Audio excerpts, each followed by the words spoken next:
Pero a ver, Jaime, dudas puntuales, o sea, porque sí está, como dice Marcos, primer mundo y nos pondría pues, en primerísimo nivel. Pero, por ejemplo, yo soy víctima de un delito. Un grupo de malandrines quemaron mi coche en un acto de vandalismo, porque son unos pandilleros, trataron de estar en una pelea y me incendiaron mi coche. ¿Me lo va a pagar alguien? Primero, quien te lo incendió te lo debe pagar.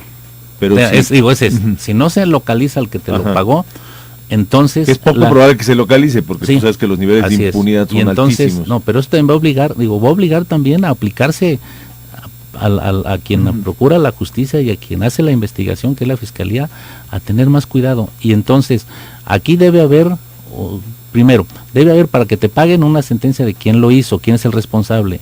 Si no lo encuentra, hay sentencia porque no apareció el malandrín. Si no hay sentencia, entonces la Comisión Estatal Ejecutiva tomará la decisión, valorará tu caso y entonces ellos determinarán cómo te reparan el daño, con cuánto te reparan el daño. O sea, sí me pagarían. Eso ya, claro, de acuerdo con la ley, ellos te deberían de apoyar. Si tú no tienes seguro, si tienes seguro, será el seguro. Si no, la Junta Estatal Ejecutiva, que son los 3 funcionarios que mencioné, más los 4 funcionarios más los 3 representantes ciudadanos, ellos deliberarán y verán cómo te reparan el daño. Y sin embargo, si localizaran quién te causó el daño patrimonial, entonces a ti tomarán la decisión y te repararán el daño. Pero ellos le cobrarán. Si es un malviviente, como suele ocurrir, que no tiene ni dónde caerse muerto, ¿cómo me va a pagar cómo va a resarcir mi daño? Ellos ya se pelearán con ellos. O sea, ya el Estado se peleará con el responsable de resarcirte el daño. Pero yo me quedo mirando. No, por eso el Estado, esta ley da al Estado la obligación de iniciar de inmediato con acciones de reparación del daño. Primero, las que te afectaron en tu personalidad y luego las que te afectaron en tu patrimonio.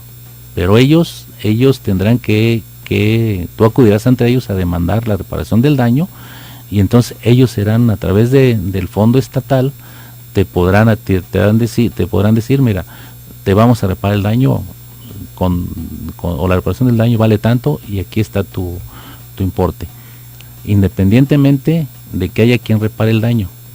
Y ya el Estado se peleará con quien tenga que reparar el daño. Si tiene, pues le quitará; si no le tendrá, ya verá cómo el Estado se pelea con él. Oye, Jaime, pero aquí lo importante es que sepas que el Estado está de tu lado, que el gobierno tiene dinero para hacerlo, y que el gobierno está de tu lado. Hay un fondo, dices. Hay un fondo. ¿De cuánto es?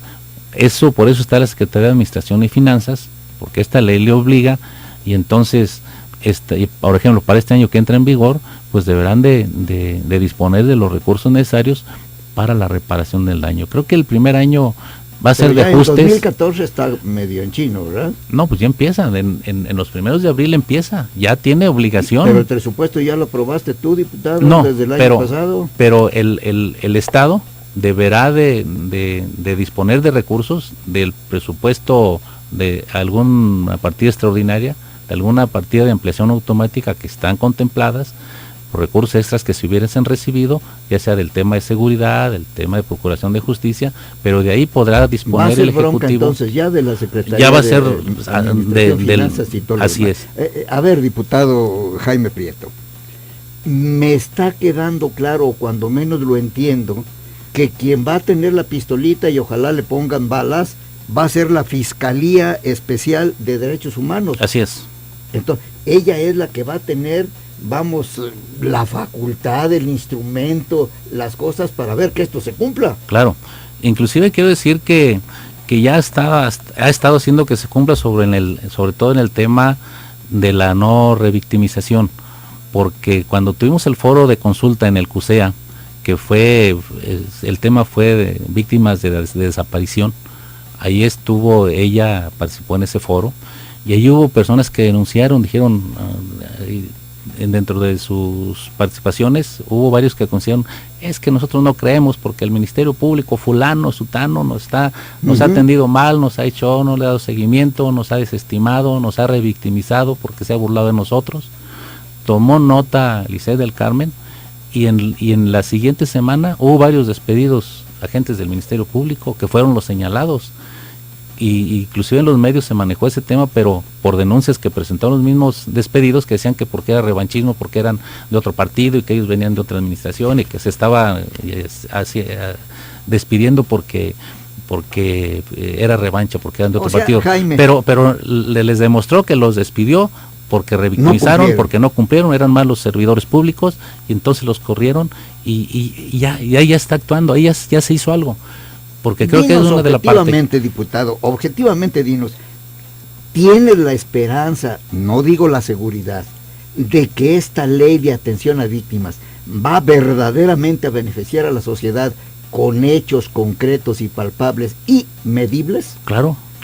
Yo tengo la confianza, por eso desde que empecé a trabajar con esta iniciativa, ese fue mi espíritu, esa fue mi ilusión, ese fue mi esperanza, mi sueño, por tanta gente que se ha acercado conmigo con esa desesperación de que no atienden, que revictimizan. Yo sí tengo la esperanza, yo sí estoy, y sobre todo que vean al Ejecutivo entusiasmado también. Es un tema que cuando lo conocieron en consulta, porque varios servidores públicos estuvieron conmigo, secretarios inclusive del gabinete del actual gobierno, y les entusiasmó y les gustó y les pareció, sobre todo en el esquema que ha trazado el gobernador Jorge Aristóteles de combatir la corrupción, de combatir la simulación. Digo, creo que en esa parte... ¿Qué actitud mantienen frente a esta ley las ONGs? Participaron, muy participativa. Tuve organizaciones que muy metidas, por ejemplo, Víctimas del Transporte, está muy metida, la Canaco está muy metida en el tema, por ejemplo. Bordando por la Paz, me entregó un documento que fue tomado en cuenta, estuve ahí, ellos tuvieron algunos foros, sobre todo desapariciones.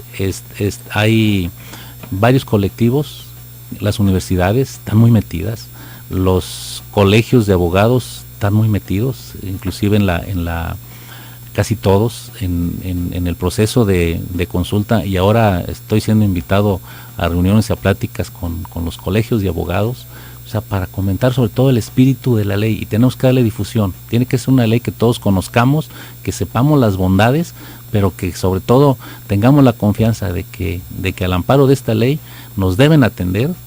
Y si no lo hacen, tenemos que presentar la denuncia ante la propia Fiscalía de Derechos Humanos, ante la propia Comisión Estatal de Derechos Humanos. Eso es lo importante. ¿Y qué dice esta ley de Jesús Cibrián en Álvarez Cibrián?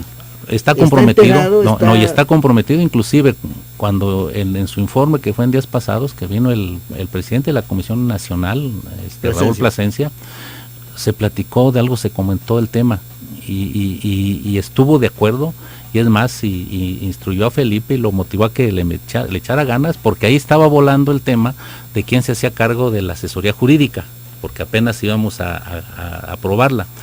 Y con la plática que se tuvo con ellos, se decidió que quien debe asesorar a las víctimas en tema jurídico es la Comisión Estatal de Derechos Humanos, porque además esta ley le va a dar más alcances, porque hasta ahorita la Comisión Estatal solo puede intervenir, ya hace recomendaciones cuando quien comete el abuso es la autoridad, pero ya con esta asesoría que brinda a las víctimas también podrá meterse en temas de asesoría cuando sea victimizado por un particular.